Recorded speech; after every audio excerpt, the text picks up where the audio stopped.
Taizu sedang duduk di sisi jalan kecil di desa, menatap langit biru dengan linglung. Taizu bukan nama sebenarnya, tetapi karena memiliki tubuh yang lemah sejak dia masih kecil, ayahnya takut dia tidak akan bisa membuatnya tetap hidup dan memberinya julukan tradisional ini. Nama aslinya adalah Wang Lin. Keluarga Wang dianggap sebagai nama keluarga besar di daerah itu, keluarga tukang kayu. Keluarga Wang terkenal di daerah itu, dan memiliki sejumlah toko yang menjual produk kayu. Ayah Taizu adalah putra kedua keluarga. Dia lahir dari selir, oleh karena itu, dia tidak bisa mengambil alih bisnis keluarga, jadi dia meninggalkan rumah setelah menikah dan menetap di desa ini. Namun, karena ayahnya menjadi tukang kayu yang terampil, keluarga Taizu cukup kaya, tidak perlu khawatir tentang makanan atau pakaian. Mereka dihormati di desa. Taizu selalu sangat cerdas sejak dia masih kecil. Dia suka membaca buku dan punya banyak ide. Hampir semua orang di desa itu setuju bahwa dia anak ajaib. Setiap kali ayahnya mendengar seseorang memuji Taizu, kerutan di wajahnya akan memudar dan dia akan mengungkapkan senyum bahagia. Ibunya sangat memperhatikannya. Orang bisa mengatakan bahwa dia tumbuh dalam cinta orang tuanya. Dia tahu bahwa orang tuanya memiliki harapan yang tinggi terhadapnya. Anak-anak lain seusianya semua bekerja di ladang, sementara dia duduk di rumah membaca. Ketika seseorang membaca lebih banyak, ide-ide menjadi alami. Dia merindukan dunia di luar desa. Taizu mengangkat kepalanya, melihat ke ujung jalan, menghela napas, menutup bukunya, bangkit, dan berjalan pulang. Ayahnya sedang duduk di halaman. Sambil memegang pipa, dia menarik napas panjang dan berkata, "Taizu, bagaimana pelajaranmu?" Saat Taizu berjalan melewati pintu, Taizu menggumamkan beberapa patah kata saat dia lewat. Ayahnya mengibaskan abu dari pipanya, bangkit, dan berkata, "Taizu, kamu harus belajar dengan benar. Tahun depan adalah ujian distrik. Apakah Anda memiliki masa depan atau tidak, semua akan tergantung pada ujian ini, jangan berakhir seperti saya, yang akan menghabiskan seluruh hidup saya di desa." Petik 2. Sayang, kamu mengeluh tentang ini setiap hari. Jika Anda bertanya kepada saya, Taizu, kami pasti akan lulus ujian. Ibu Taizu membawa beberapa makanan dan meletakkannya di atas meja. Dia memberi isyarat pada keduanya untuk datang dan makan. Taizu merespons dengan suara, lalu duduk dan dengan santai memakan beberapa suap. Ibunya dengan penuh kasih menatapnya dan memberikan beberapa potong daging padanya. "Ayah, apakah paman keempat hampir di sini?" tanya Taizu, sambil mengangkat kepalanya. "Menghitung waktu, itu harus dalam beberapa hari ke depan. Paman keempat Anda lebih sukses daripada ayah Anda." "Hei, Ibu Taizu, sudahkah piring gunung disiapkan untuk paman keempat sudah penuh?" Saat ayah Taizu menyebut-nyebut paman keempat, ada sedikit kesedihan di wajahnya. Ibunya mengangguk dan berkata dengan emosional, "Taizu, paman keempatmu adalah orang yang sangat baik. Dalam beberapa tahun terakhir ini, itu semua berkat dia bahwa ukiran kayu ayahmu tetap berharga.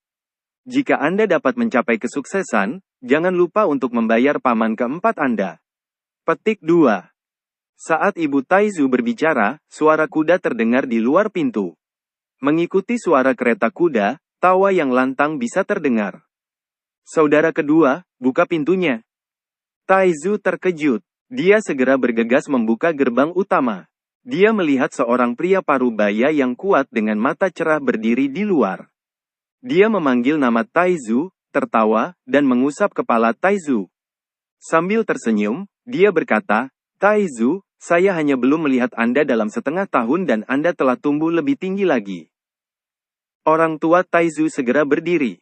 Ayahnya, tersenyum, berkata, "Saudara keempat, saya pikir sudah saatnya Anda tiba.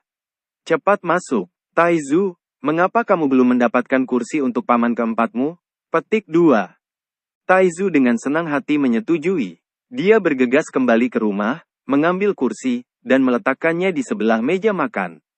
Dia dengan hati-hati menyeka dengan lengan bajunya sambil menatap penuh harap pada pria parubaya itu. Pria parubaya itu mengedipkan matanya ke arahnya dan dengan bercanda berkata, "Taizu, sejak kapan kamu begitu rajin? Saya ingat terakhir kali saya di sini, Anda tidak seperti ini." Petik 2. Ayah Taizu melirik Taizu dan berkata, bajingan kecil ini hanya menanyakan kapan kamu akan tiba. Pria parubaya melihat Taizu memerah dan tertawa berkata, Taizu, paman keempatmu belum melupakan janjinya padamu. Setelah selesai berbicara, dia mengeluarkan 2 buku dan meletakkannya di atas meja. Taizu dengan gembira bersorak, lalu membalik-balik buku. Dia hampir tidak bisa menahan kegembiraannya. Ibu Taizu dengan ramah melirik putranya dan berkata kepada pria parubaya itu, kakak keempat, kakak laki-lakimu selalu memikirkanmu. Kali ini, kamu harus tinggal selama beberapa hari. Petik 2. Pria parubaya itu menggelengkan kepalanya dan berkata, kakak ipar kedua, ada banyak hal yang harus diperhatikan dalam keluarga belakangan ini. Saya harus pulang besok pagi. Setelah waktu yang sibuk ini, saya akan kembali dan melihat kalian. Dia menatap kakak keduanya dengan tatapan menyesal.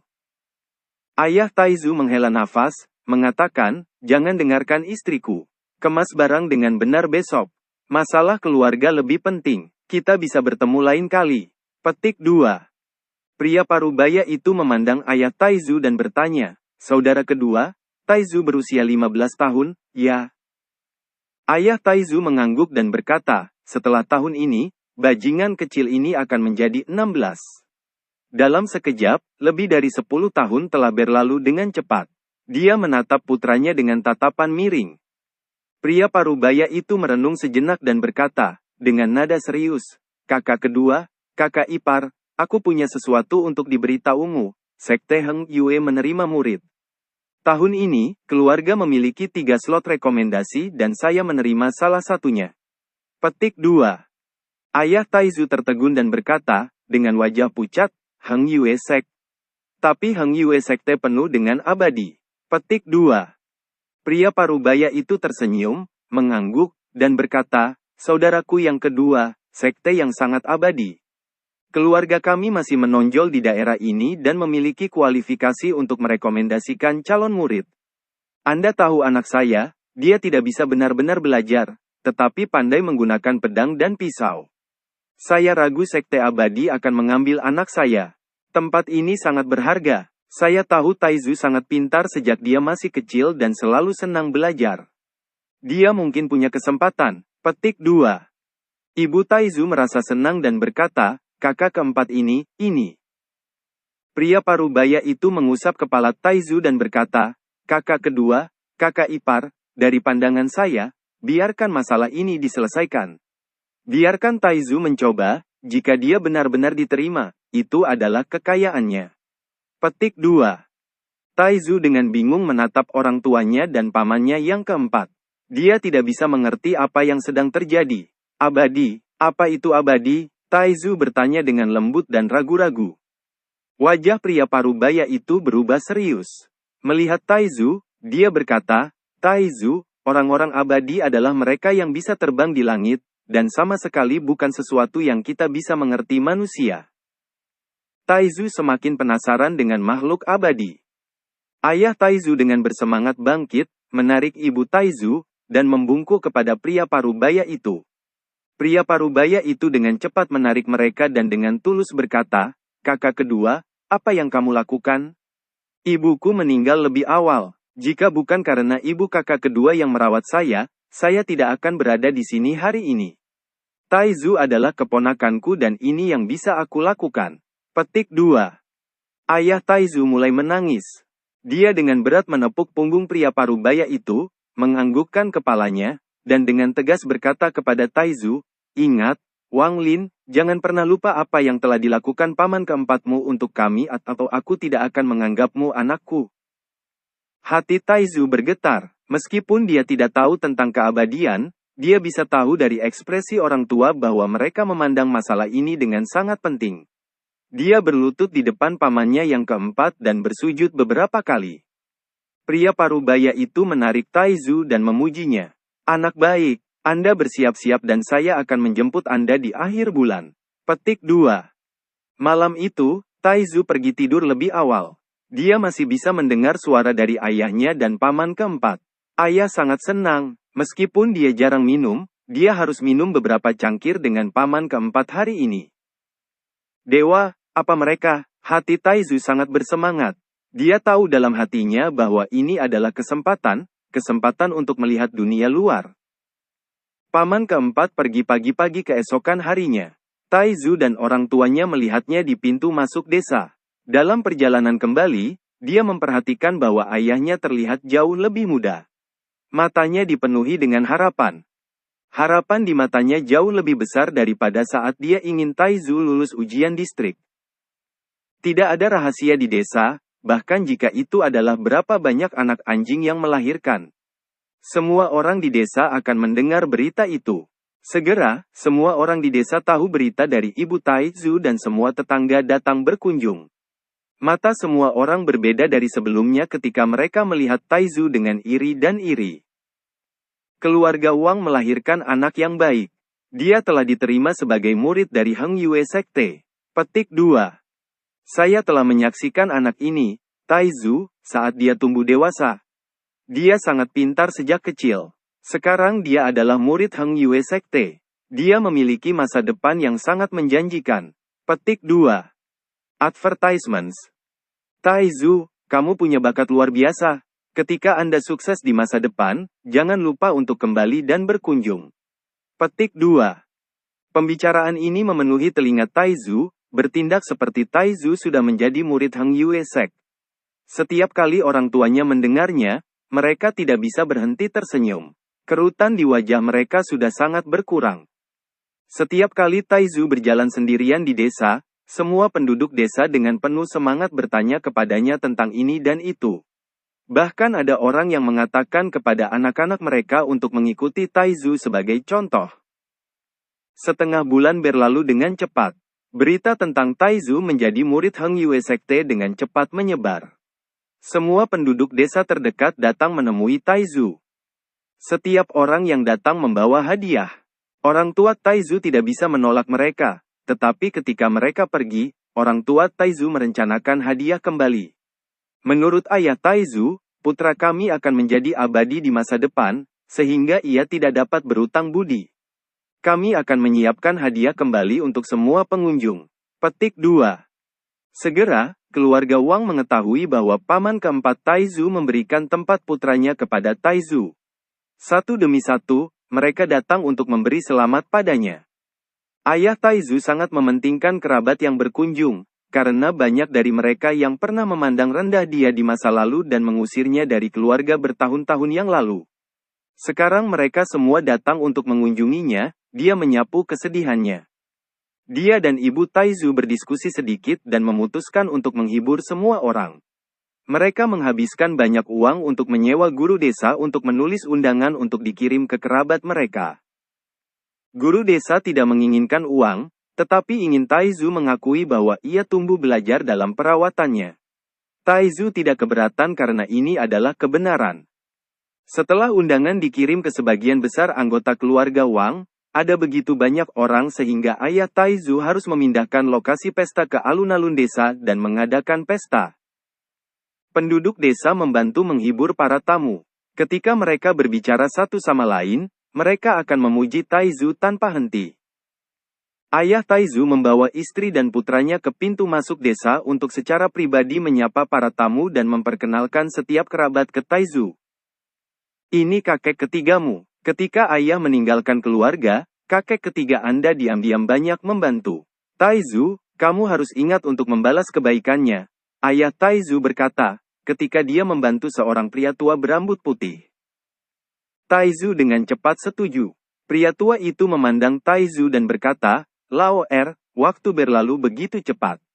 Putramu sudah sebesar ini, dia memiliki prospek yang lebih baik daripada Anda. Wajah ayah Taizu penuh dengan cahaya. Dia tersenyum, dan berkata, kakek ketiga, Taizu sudah pintar sejak dia masih kecil. Dia pasti lebih baik dari saya. Gunakan waktumu, istri, bantu mendukung kakek ketiga. Petik 2. Ibu Taizu dengan cepat membantu lelaki tua itu berjalan menuju pesta. Melihat lelaki tua itu pergi, ayah Taizu mendengus dan berkata kepada Taizu, orang tua ini memandang rendah ayahmu dan memaksaku pergi.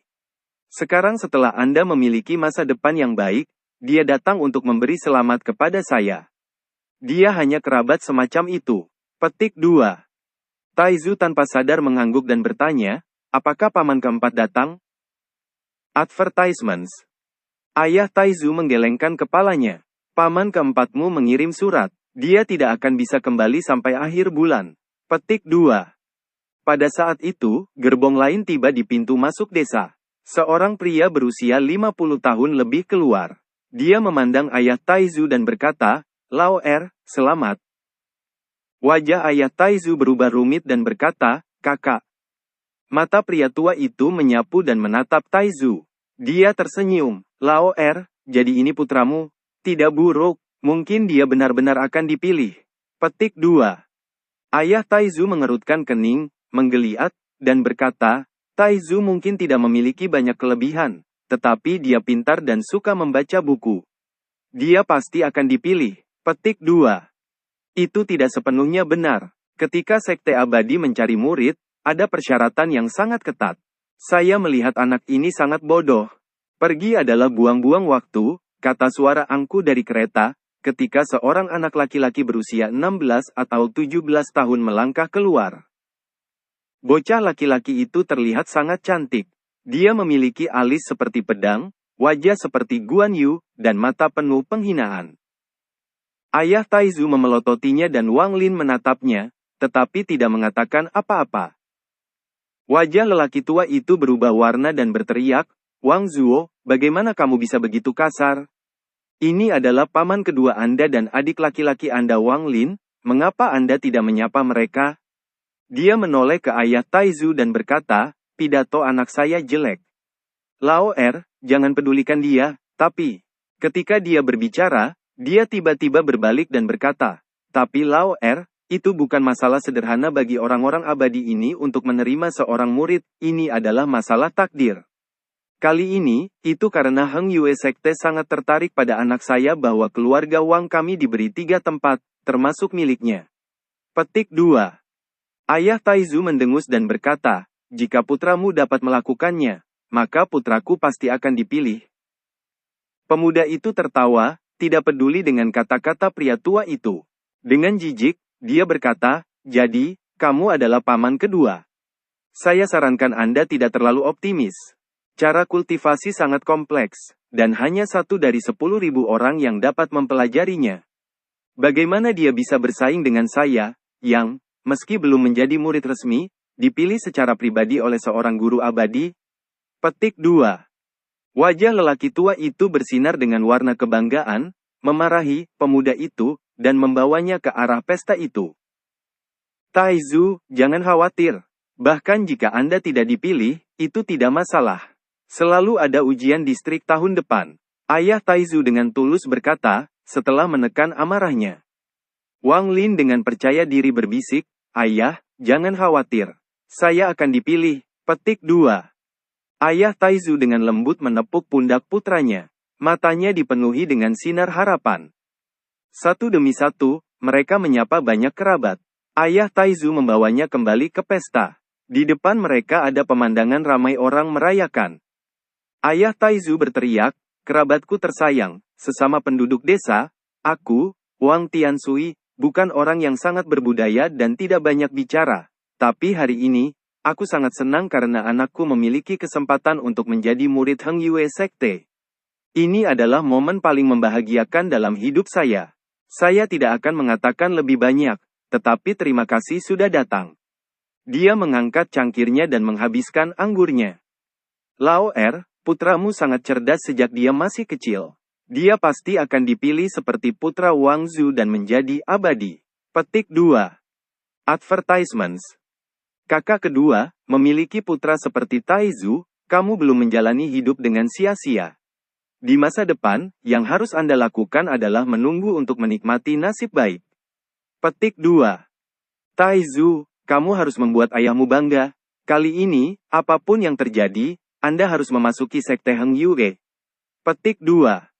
Ada banyak adegan terang di mana-mana.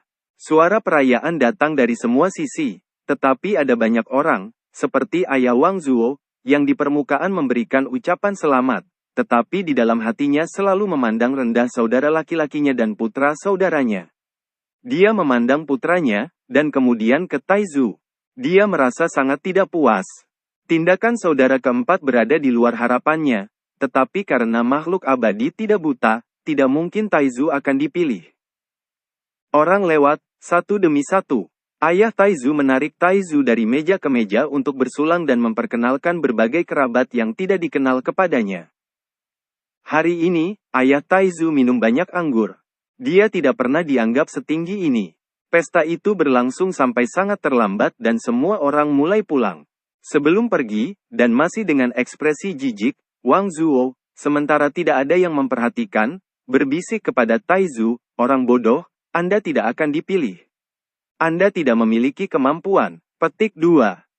Dia pergi dengan ayahnya saat dia menunjukkan senyum penuh penghinaan.